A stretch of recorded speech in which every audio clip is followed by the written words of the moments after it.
Otuo Siribor Penyamwa, Ofadia, or the China. Oda prepare kuma fanu kwade obo. Siribor pian kwa so fly de kwade ansam. Siribor se chori da de da. Orintabo otu da de ani. Ya, tu apa premo ano. Otuo Siribor. De ya premo sunwa. Ompa awo.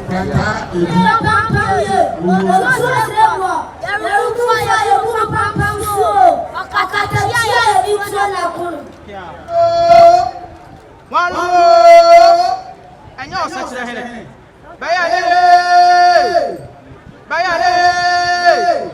Otuo Siribor. We are self bayale. Welcome you the frabaya. Welcome you drasa. Welcome you mama richard mo welcome you makasa bermena. Welcome bomama kodowia. Welcome to Manfo. Welcome Afro Ate Ama of say Adana Timu din say yeah. Omampeni Nana Dodankwa Akufo-Addo. Ghana Mampeni Eura Siribor Fosa Tuotosimienu Asante Minianum minimum pam our Council of State. Miniamani Mema Free Council of State. Munyina Mwaba Minister for Moha Chief of Staff or Office of the Presidency Deputy Ministers Nananum Munyamani Mema Mufri Chichi Benche Abasam Babwame na ene na me ayaduma medi mfia duonum ewa konwa so yi mo aboa me ama me de sida ama nyame na munim yenyina asepe ho me de masepi omampani me de wasepa se de na ochi wadi ho toso o kwa America ofiri ho abase ko Cape Coast and Africa Cape Coast Oba Osio, Otuo edi mfisha dunum dia obeba. Oba so a nya nkwa na aba e. O de South Africa mampani aba. Ewura mampani ya da wase. Say, ho a ena nybe nkwa obesra wo. Wa ma nkrankwa anya ne de. Na o de no aba adwaben ha. So mehwe de ye and they said, "Yeah, Ghana, see a mammo sit here. Yeah, titi a mammo. Now, Sadia, why ye? One man in fear do no media no. I hear Astra Ghana mine. Like I say, I do Africa. Africa to the ane, we are seeing now. The man does say, more in summer or man penny.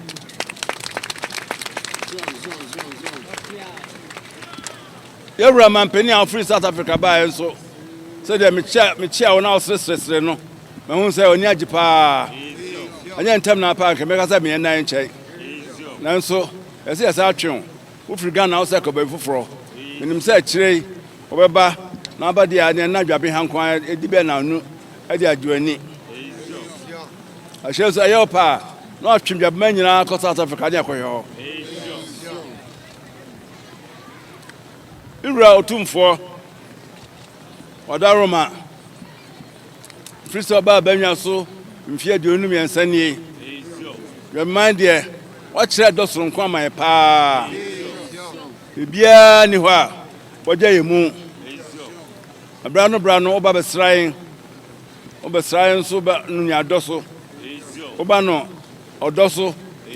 oba no pepam tamwa mfie duni mi di mi mfie aduanan ametra konwa so Wadaroma wow by krata tintim ye wo twro forward ansa na ebobodwa no wow baba ahimfie foforo ayesie wo bebie edwabo ebo ne ha mfie duni nso wo do anu onyam aba beta akire ama aye fefefe asida ana otumfo ede dawo amia me de me kasaba me ho a aye mani gise Frise obetra konwa so yi bibia ni ho a oye aja me muda Akan Twi a watu akoma ne nyina aye ope se mekọ makojao na menu adwen na dia ma asanteman ne Ghana man so anya enkoso otufo aseda na mdida wo memmoa na emra da animi ado ntiase a ewe ntem no enkoso enyi na nyina yentrase na emfahwe Ghana man ne asanteman ne Ghana man Mesamba also bio Mr. President. Odia meni omienu na frok patawe asumai. Tamani wo university 1960 simu ho no. Na wo Legon na mesimi otek. Sa tam ne she bell bottom. E timi de kakra. Na efrise mbedi hwe mfia duonumi. Edo a na we ntem emofrabrem no. Osa masa do no atra ho. Bibia ye dwabe ha bia oba enya yi a oba enya hota oba na anu a yede sa apramen eto ewura dubu ahen wa ona ntimpaboa so ebai ebehwe asa dwumadie no ekoso kama oba mfie aduanan adodi da no na oye candidate akufo ado na o kai a me kasa say obaba bio no na ye mampani ampa na midi mfie aduonum oba aso mampani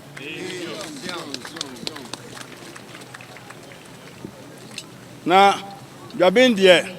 so bia anyamfaso wo waban mu a dwaben ye ka ho bi pa se de me kan no ye kan say obeba abidi mampani no e free 2008 presidential elections bia ya to bia no dwaben ya tu no boom ama hu say dwaben de me ka cho say wonya o campaign bia kwa na bonten na ha de ya ti asem na sidada ntibia da bia no na tie o hwe so enso ya hwe oso se de na me ka no sabe obi ka say aban onye bia o ma hwe dwaben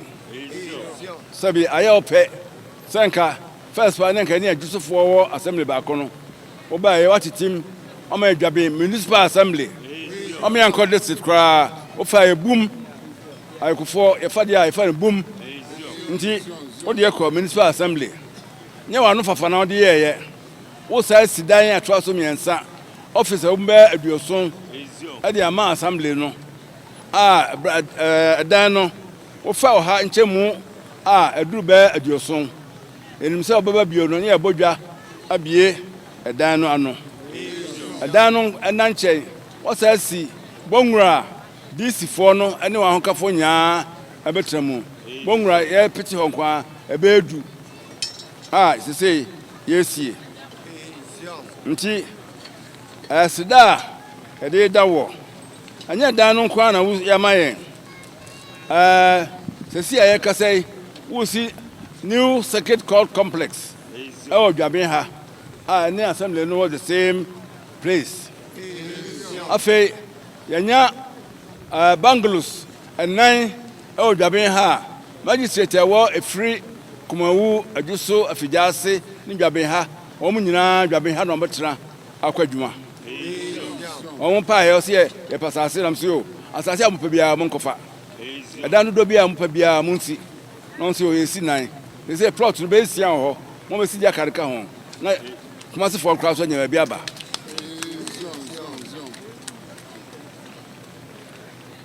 we sankade sanwa kabehun se krom ha ye han enam street lights on kwa wodi aban the see abeka say ye wo so ye asotef foforo kra adubo han square na obi ye wa so nsa no dwuma wodi aman the see baby eje nan mienu afei dwaben yakwan konfitire babia na nka obi esidan yakwan kono odaroma ayo pesa ni nyina wu yakwan ko ho ama se babia obia no onkase otiwrem na de twam kra ne se ye kwan a efri aha ekodwo so efri se adwan ko amba ade na nka kwan no wonam so na fe woyam hyehyew na oni ababiem no enne odoye na opepanti sa kwan no asphalt la so se eyo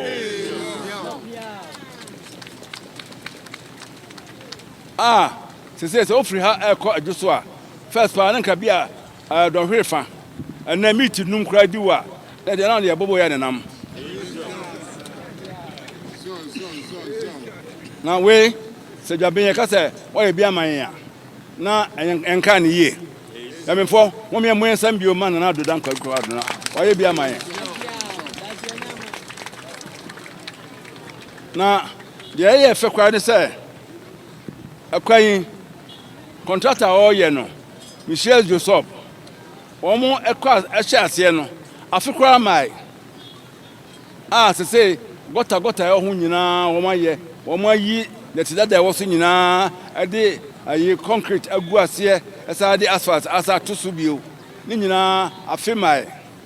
nti contractor for mo Ghana hanya no meka chanse munsu Joseph na nka modwuma monye ne ntem se de banso be hu se de oyeye no amanfo nya ho mfaso Ewra president me bedi hi mfie aduonumi ayanya me pe sa bambia obaba bia oturo nsa freme se meboa me nchadwen board so council so advisory committee so bibia omoye Ewra Kufo Ewra Rollins mama ko ekofo no chairman mfie du Ewra Kufo mama ko council of state na sa ye fan say amane na da hoyi oba enso wadi so wama sai eto nsa frame say council of state oba say misa ko na me ko asum me nso asum adwuma na sabi mpadwa san wo hina wo ye ti mampopo miti na de na ede ne say me duru ho me nuanom panimfo a wo mo ho nimdie akakaku a wo mo ho wo mo nyina anoko benkrom say Otuo na yepesa oye etitrani na me dese nimunya wonde share me nso me gire me ho asumi ama afutu fata bia ede emawo council of state for mbae na momma me na me monsem na e na wo nyina ase Mr. President amna nso ha aba se 2021 wo sai asesemu no Osa ka say me council of state bio na me call here no so me apamfo a me no nkohia anso nyina ya adwen say de maye de dikai no anam say me no mtra 20 ya mpa say me sign twaso bio na me ye chairman anti sa chairman ya me di no mfie twaso menu a bi si da e wo Ghana ha no Nana adudan kwakufu the president Odaroma na abasa Council of Trade for so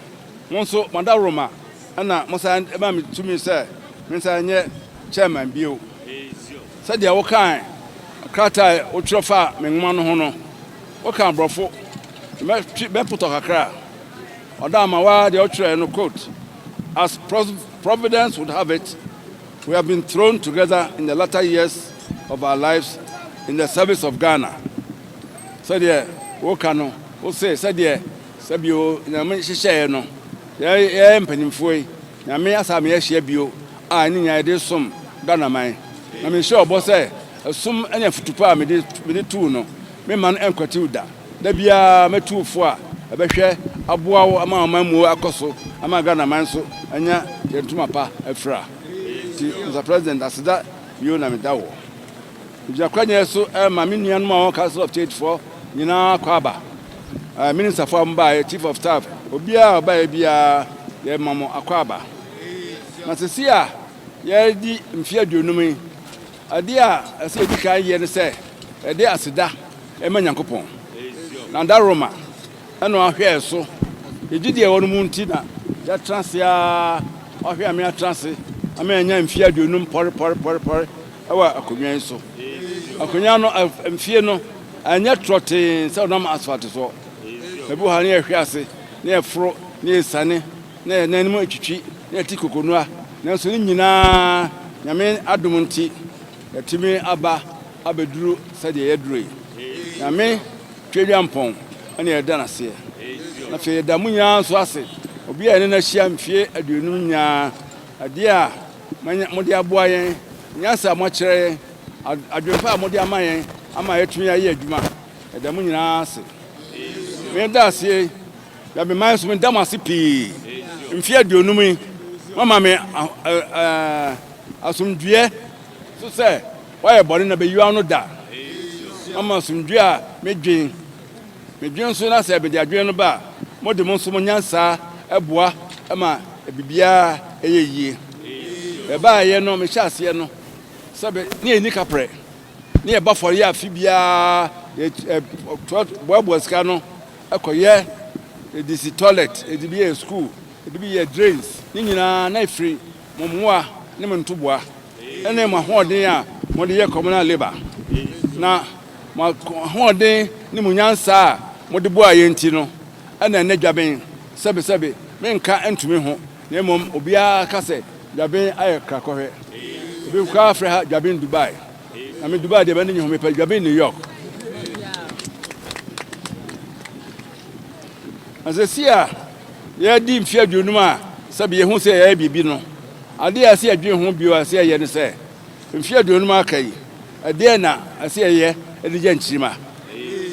sɛ ade a ɛde bɛda ɛbɛbre so ne afut atetepa a ɛde ma nkyirima sɛ yɛmaneɛ emu nneɛma a ɛyɛ ahobraseɛ nokradie ebu a ɛde ma panin adwumaden wa so sɛ bɛbɛhyɛ ɔsɛ pa mu ntua yɛ adwuma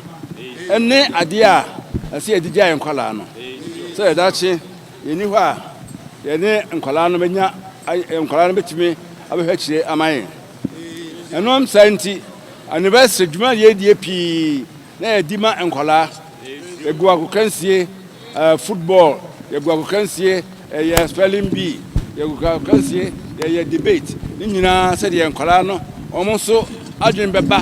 sɛ yɛwɔ nana bi wɔ hɔ a ɔmo bɛboa ama daakye ɔmo tumi ahwɛ yie ama yɛn yɛpɛsɛ hɔ agorɔ ne yɛdie anto akyire kyehyaba asɔ ampe ne nyinaa nkwalaa no sɛ yɛnim adan na nkwalaa ɛnɛ video games akyɛ ayi wɔn afiri sɛbe agorɔ a wogu a wohu nyansa wohu fie nteteɛ yɛyi afiri hɔ nti yɛyɛ adwen sɛ afiri na ɛkɔ me me dwa be man ɛne me mpanimfoɔ yɛbɛtete nkwalaa no yɛ na yɛkɔ baabi a sɛ cultural display no ansɛ yɛbɔ atwene ne asa nyɛ culture nyinaa ne asa yɛagorɔ a yɛdie nso yɛ culture aduane a yɛdie ɛyɛ culture nti ɛnɛ yɛ cultural display no tete hɔ agorɔ no a ne agorɔ no a ɛyɛ awuo no mɛmɛ abɛdi bi ama obi ahu sɛ deɛ nkwalaa no ɛsi adi agorɔ a wɔn nso ani agye ho na nam sɛ yɛpɛ sɛ nkwalaa no ɛba ahenni mu nti no sɛ mo bɛyɛ mohwɛ a nkwalaa mo so takra wɔn a wɔn payɛ wɔn a wɔn to kwadwom wɔn nyinaa yɛ nkwalaa a ɛsɛ ɛtete wɔn na wɔn nyinaa ba na wɔn tumi tie ahenni ase na wɔn hu sɛ bɛtete obi ka tete obi kyerɛ ɛnyɛ jack na ɛde tena wiase ɛnyɛ kyɛn no na ɛde tena wiase na mmom wɔka no korɛ wodi no korɛ wobu panin ɛne ne tete pa a ɛde tena wiase na sabio sisi a ɛni agye a yɛdi mfie aduonum yi mama wie mfi sɛ wɔn a na wɔn hyɛ aseɛ no nyɛ wɔn nyinaa na ɛhɔ sese mpanimfoɔ a na wɔn wɔ hɔ a ɛpagya me sɛ me ne dwaben hɛn no baako pɛ na aka ɛne kyame kwabrakra wɔn nyinaa kɔ me maame na na kɔsɛ kyama ɔtɔ so mmienu a ɔbɔ me din sɛ yɛnyɛ me dwaben hɛn ɔkɔ me se ɔpakɔdwa champɔn a ɔno nso ɔmaa me nteteɛ ɛwɔ amanneɛ ne amanneɛ mu no ɔno ɔkɔ abusuapani nana krasi ɔkɔ mekontihe nana safagye ɔkɔ sɛ ɔfa mmeranteɛ mu a emeritus professor adubu ahen ɔkɔ yiye buakye matres ɔkɔ Mr. Eme Asante ɔkɔ Dr. Mufa ɔkɔ the former MP lawyer Kwamboete oni ha bio Madam Emilia Boete oni ha bio nansanya ya kolaba ina na ba ko ni di 40th anniversary JB Siribor Morning Star President Kufuado President Ramaphosa da munyina ase mo amoba mi da munyina ase say ne awia kataben munyina maba na mabeboan nyame nso atire ni mama yen na enne yehwe adi memfie aduonum a makolai betra konwa so sela me akola ntima mo nkase mafi manyi me de wase pii na me ne montra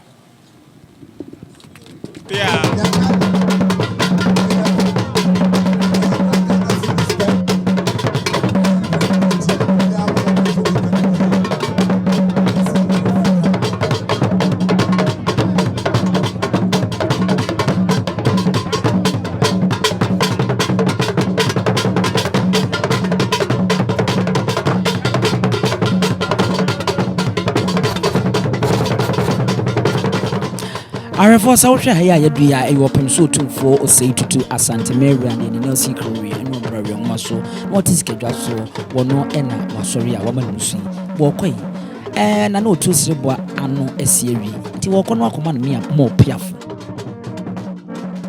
wokono akoma no mo piafo na afi wasonumu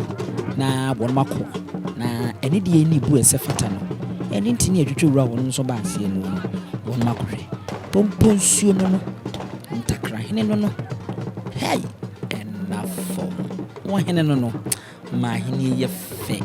na wo fa ne ho so a utimi se wo hene no fa ne ho a utimi se Asante Mera no ofa ne ho a utimi se ne wo tisika dwa so no na ofa ne ho a utimi se wo tisika dwa so ampa ahene ne fe na efatano na eseno wohene koswa na di wohene koswa na di wohene koswa na yekokru koswa na abodi no saw koswa na abodi ne fataw eso efataw osimpitim prim awuyo wo abedua sanu agi abayin no Dunsua wosoya abrofo kwantempo mu nsanso na hia manzan nyina tabraba manzan nyina no amamreti amamram amamre yem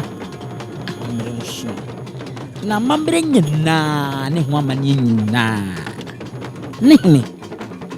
enono opim so tumfo sei tutu Dr. Raise the power to Asante Mera nana piao yama otinkwa koswa nedi wohini ena Asanteman etwen wo ena Asanteman eni dawso wo ena wokasa ebem wo ena wotumi hye na emanu ejina wanidiem eni awbrasimu ahini eso na efeto enti wahini koso na di wahini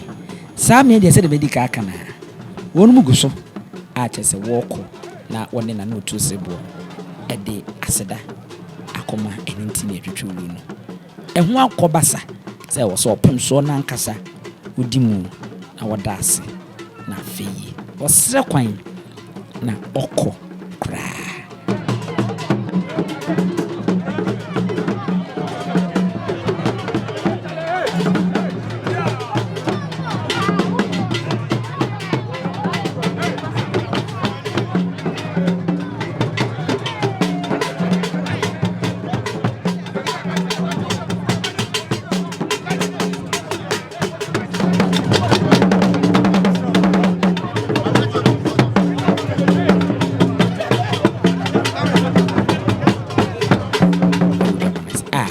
Ebrene wiedu achese onyene afro na pakan achese wo kwa no amamre ni amani mu die ke kase wo hene ewo Asante mantem hanomu a e ma remfi se enkeni kwa se wo kan wani na toto wani kwa baabia se de medical kan eye Asante man rankwa utumfo se tutu hene ena wono so ban abrafo no de ene na bibia ye bibi na so ene kura no hu wo mu a hu wum suro tawso de hu tawso a enya asampeto wono so tunuto na akono papa so hwe ade ya ayese ntakre ya ya hyehye no wo nua so ne ade kura memu e bia ye himu a enya asam nafom kura aha dwaben hene no na no Siribor what na pakem ohene wodada no kakra edom oman no adehye enintini eni atwitwu eni yatuyu edi akiri entwene kafo nso na edi animu wonum ne ye wodo so atwene no na ye wonu obo edu ba bia na yesa wohene anase nana Otuo Siribor mum wadada no wasa kakra abro wa pakan ni mu enafom okura ni duku fita Asante ahofasuo no kine ba ko na eko na edi ehim ahamono anasa habamono tuntum enafi sika kokko eno no edi ehim ohwa ayemfo no aka ne bi ina didi akiri kine yenye wo mu nketwa ene ewu mu akase tomafufuo na edi ehim kente edi mu akotene enafi abrofo de ndia koye kakra bi maako pe bi ene ehyehyɛ bi a omde nem dwabo nas enya dwabo ketwa sabi ni hwɛ akronum ena yede ne nam a yede ne tu mpasa ewo kronum enafo mo mfinji aduonum sa woka se wo yi mfinji aduonum na firimu Asante de achi ebeka kuma bi ena nke bedi nachi dodo na enwo mo sanse so hwɛ Asante ya maburu ne doso empo ahemfo wo mu no ebinom hwɛ wɔnom a wonya vinzi aduonum eso opanyinu obedi ade ache papa afi apem ankono aduoso baako 1971 ene edi ni di ade ewo dwape wa che de yi obo ade ahwɛ so wono so ahwɛ no so yi nti so wo hwɛ na wotira wo yi a se mi nsura metimi akasa obaburu vinzi aduowotwe enso ne nkasa yemu ene sinini pesu no digina wo hu se bretinti nyina chi na hoden da so wum enafom kra nyame aboa no me odunto ni bi nso na kan o se nyame sira nko ani sika finji aduonum a watena konwa so ebinum abako obi a wo ba afi kra woni na okọ na wo di finji aduonum a se fata nti nya mwanwa se wabodwa data etese na wo hye ho fa na wo de akire sabri onu so tuapo dwabi kronum a ena tese wo de nama abrafo ni dikan rapo krom twasa kan wum twum sa eti ahwefo yemfa wensu yemfa munzi hanom na ma remfi se na no Otuo Siribor kasa no wo se yagudi anto akiri anansesam ahyehya aba ene ne ne kekeka ho no owareto luduto ne damto ehye yamamere no mukina na NYANSAPO ahyehya dwumadi bi ye be kai tete ne asua de na yehu se Asante man ye wo ade a nti wo se kuso ane ehwe timore fi na NYANSAPO no koso a like share na kire wadwen famaye na yini ngita wonde bia yada mase ye be se hie bi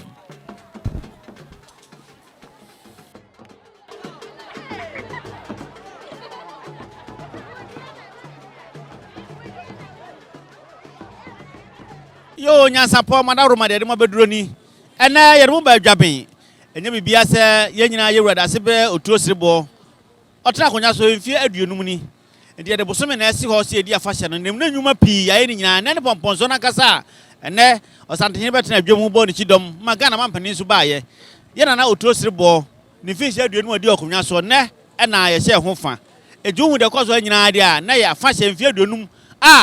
Daasebre Otuo Siribor eye otumfo ne wofa otra konwa so no ho fa hye na hu yakroba jebi ene menam dutu apro medo ase piao